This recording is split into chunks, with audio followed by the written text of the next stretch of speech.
What's going on, folks? Ted from Nerd Immersion here, and I wanted to take a little minute here to talk about this article that was put up on D&D Beyond called "Updating Your Campaign to the 2024 D&D Rules." And as somebody who's done this and played alongside and played in games where we also made that transition, I've done this for one of my games. I'm running a game in the 2024 rules separate than this one that was updated. And I'm also playing in a game that was updated, but also helped a friend make adjustments to make several of their games update to 2024.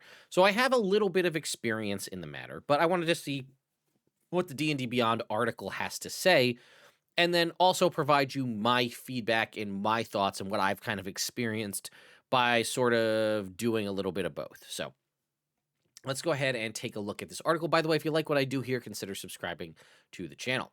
So here it is. It says, if the 2024 Player's Handbook and Dungeon Master's Guide with them released while your gaming group was mid-campaign, you may have wondered how and when to incorporate these new rules. Well, there's no need to wait to update. Here we'll review what Dungeon Masters should consider when moving forward from the 2014 to 2024 rules during an ongoing adventure. First of all, I'm going to tell you something up front. If you're on the fence and you don't know and you don't feel super comfortable about like homebrewing and handling different things, wait.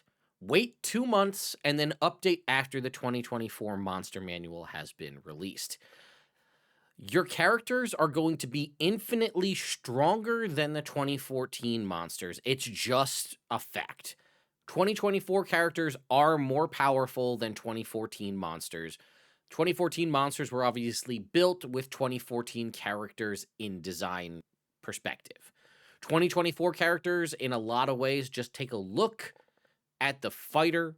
You'll see there's drastic improvements from the fighter from 2014 to 2024. So much so that you might, I mean, power creep is a thing. It really is, right? The game, you are stronger than you were without having the monsters that have been updated to combat those players. Things may skew heavily in favor of the players, where you may have to homebrew and adjust things to kind of balance them out. But so that's what I'll say is, if you're unsure and you're not sure about transitioning entirely, or you're not sure about maybe starting that campaign, if you can wait till February, wait, or start in 2014 and then make the whole sit down and have a moment with the players and make the switch in totality after everything is out. It's definitely going to be an improvement. I've seen this again running basically rules as written and updating the characters to 2024 while playing in a 2014 adventure. The characters are significantly stronger than the monsters, so I've had to do a little work on my end to juice up the monsters to kind of make them a little bit stronger. At the very least, what I've done is maxed out all of my monsters' hit points. That's a very simple thing that you can do. It's not the most effective or super most interesting way to combat things because it's just like a sack of hit points, so it's just more hits for the monsters to take. But it's done a little bit in effort for making those creatures stronger when they're dealing with a significantly stronger player base. Anyway, let's get back to the article here. So, when to switch? It says, while the easiest time to make the switch is between campaigns, a campaign may still have a long way to go before its conclusion. Again, like I was saying, maybe wait to start that new campaign until everything's out. It says, before switching to the new rules as a group, it's important to include a discussion to ensure everyone is on the same page, similar to a session 0. In this transition conversation, you should discuss the following. What rules have changed? This is a good time for someone with access to the 2024 rules to present them for those who aren't familiar. Changes to characters. What changed for player characters? Review each character and how their features, spells, feats, or magic items have been adjusted to ensure everyone is ready to play. For the most part, I would say a lot of this is just general improvements. The only thing you're going to run into, and we'll probably get to it in a little bit here, is if somebody's playing a species or something that's not been updated, right? We have I think it's, 12 updated species in the 2024 Player's Handbook. If you're playing something that was outside of that, you might need to make some tweaks or adjustments accordingly. Explore new systems, review new features like weapon mastery, bastions, and crafting. Weapon mastery, bastions, that's up to you if you decide you want to let your players have those. Crafting it's improved, but it's more or less exactly like it was back to some degree anyway in 2014, just with more refined and more hard and fast like numbers to make it more reasonable. But like if you didn't really do crafting before, I doubt you're going to do crafting now. And again, bastions is up to the DM. Weapon mastery is 100% something you need to review, as those classes that have access to weapon mastery will be using them constantly. And it's definitely a drastic shift in power also for things like the martial classes who have access to these. If your players are above level 5, again, the bastions, right? Once everyone is familiar with the updates, you can decide on a time to start using the new rules. This might be the beginning of the next session or a more transitional moment, such as the end of the current campaign, etc. Whatever you decide, ensure the entire table agrees on the timeline. If you have players who are unsure about the timing for when to switch or are interested, but are interested in trying out the new rules, consider running a one-shot or a not canon side quest, which is good to kind of give them a handle on what it's going to be like. All right, narrative considerations. While some rules have changed, but there isn't an inherent need to address them narratively. For most groups, the easiest way is to just switch, which is true, but some people may like a narrative explanation as to why. Also, you may be seeing a lot of characters wanting to switch subclasses because the subclass they were playing in 2014 rules either hasn't been updated or just flat out doesn't exist in 2024 in some form or another. And they may say, "Ooh, I never was really interested in playing a champion fighter in 2014, but I really like the concept of a champion fighter in 2024. Let me jump over to that instead," having to now explain narratively potentially why they're doing something different. Or again, the other side of it would be like, hey, if I'm playing a cleric and I want to switch to one of the 4 cleric domains that are in the 2024 Player's Handbook, did I change gods? What's the thought process, right? Gaining new powers. During the course of their adventures, characters grow stronger and gain new powers. For example, a sorcerer may wake up knowing spells after a level up, so you can treat these new abilities, right? Because some of these characters are just going to have flat out new abilities they did not have before. Like if you're a level 5 sorcerer, you're going to have a whole bunch of stuff you didn't have before that's baked into the base class.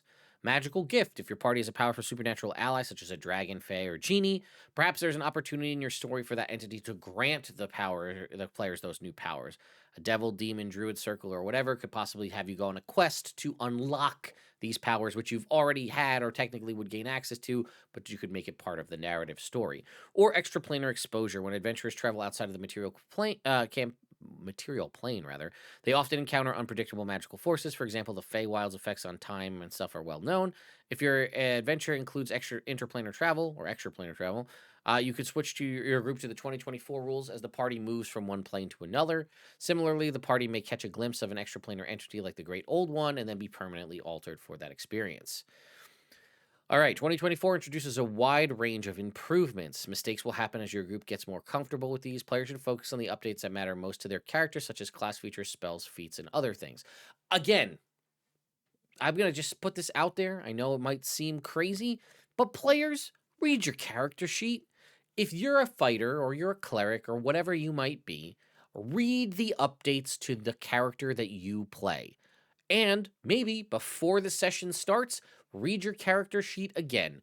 You should sit down and take a look at those updates and familiarize yourself with them. And even if you're not getting updates, still be familiar with your character sheet. The amount of times that I have played games with people where it feels like they're reading their character sheet for the first time during the session boggles my mind, and nothing is more frustrating when you have a group of players or maybe all but one or two are really keen on what's going on, and like then combat just becomes a complete slog because that player doesn't know any of the stuff that they can do, and it just shuts everything down permanently, and it just becomes so slow, and everybody's like, "Oh my god, why aren't you do like I'm going to do this?" Well, you can't do that because you don't have access to that, or this is only once per long rest, or you can't do this and do this other thing at the same time.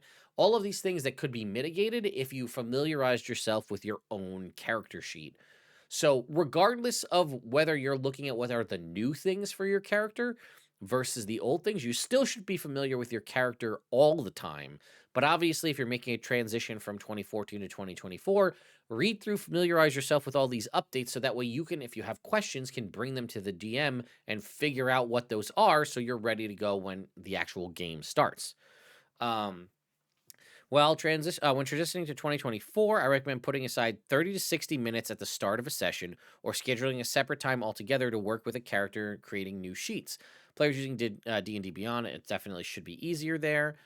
Then using the new character sheet, they can head to the character builder and delete the old class and transition to the new class because that's part of the process of adjusting your character to 2024. And we could do a video on that, kind of taking a 2014 character and updating them to 2024 within D&D Beyond. It's very simple to do, but you just want to make sure you're doing it correctly.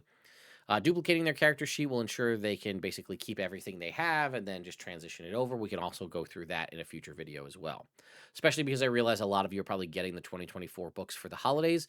Maybe we'll get on top of that sooner rather than later. Backgrounds and species not in the 2024 Player's Handbook.